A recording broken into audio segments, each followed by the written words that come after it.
Primera Guerra Mundial, 1914. Procedente de millones de muertes, países en crisis, llantos por todos lados, el sonido de las granadas y personas pidiendo ayuda, todo proveniente de la Primera Guerra Mundial. Dominado por las 5 potencias, Austria-Hungría, Gran Bretaña, Francia, Alemania y Rusia. También un país relevante, Italia, por la causa inmediata que fue el asesinato del archiduque de Austria-Hungría. Pero ahora, ¿alguien se ha preguntado las consecuencias que tuvo en Centroamérica?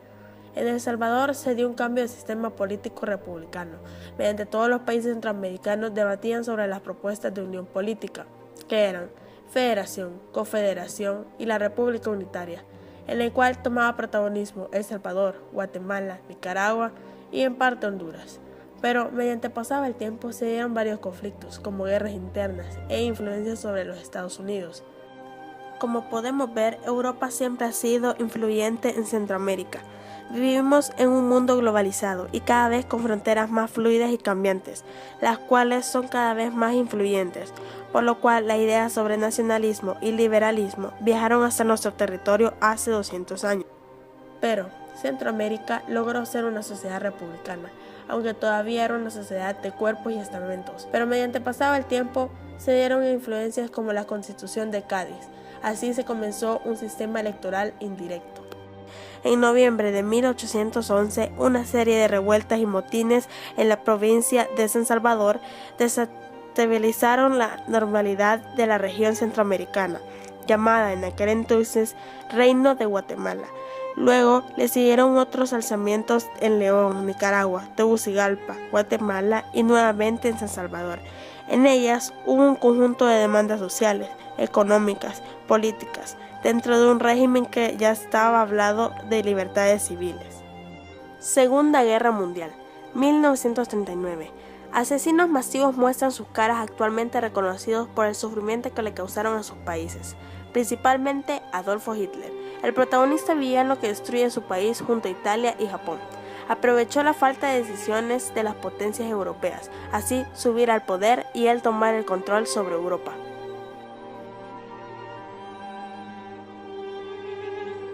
A finales de enero de 1932, un suceso extraordinario en El Salvador dejó una profunda cicatriz en la mente de la nación. En esa fecha, unos cuantos de miles de campesinos en rebeldía se levantaron y atacaron aproximadamente una docena de municipalidades en el occidente salvadoreño, asesinando entre 50 y 100 personas y dañando muchas propiedades. La rebelión tomó por sorpresa al gobierno salvadoreño, al cual solo le tomó algunos días para reagrupar el ejército y lanzar un contraataque. El ejército tenía mejor movilidad y estaba mejor equipado, por ello, cuando se lanzaron la ofensiva y rodearon a los rebeldes, volvieron rápidamente a tomar el control sobre la región. La rebelión fue un evento significativo. La violencia rural y la movilización campesina han tenido un lugar importante en la historia de El Salvador, por lo que la rebelión en sí no fue el momento decisivo, más bien fue lo que sucedió posteriormente. Este evento sucedió por el descontento de la población, donde morían de hambre, no tenían suficiente dinero, el cual nunca habían tenido, y aún menos después del crash de la bolsa de Nueva York, donde su miserable sueldo se vio reducido a la mitad. Un país donde siempre se hacía fraude en las votaciones para seguir en el poder. Era realmente horrible. En ese entonces nos preguntábamos, ¿éramos una república?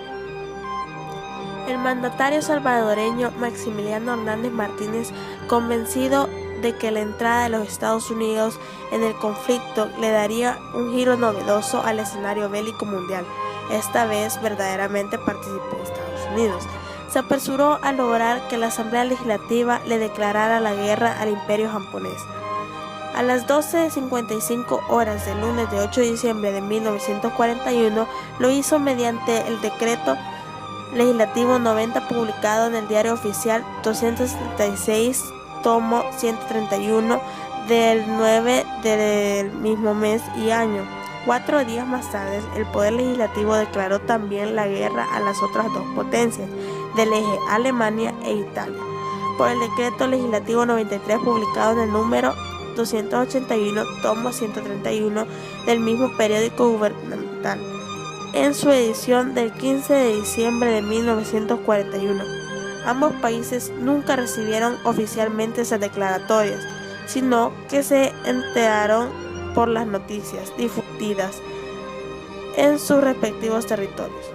Exactamente en el periodo de la Segunda Guerra Mundial, nosotros como país le declaramos la guerra a Italia, debido a que Italia era en esos momentos el principal comprador de Europa del café salvadoreño. Entre julio y septiembre de 1949 se produjo un intenso trabajo diplomático para lograr la llegada de una misión diplomática italiana a San Salvador. Doctrina de seguridad nacional. Todo esto influenciado por Estados Unidos durante la Guerra Fría, después y consecuencia de la Segunda Guerra Mundial. Palabras claves: seguridad nacional, Guerra Fría, América Latina, América Central, relaciones civiles y militares, dándole a los militares un poder más sobre nosotros como civiles.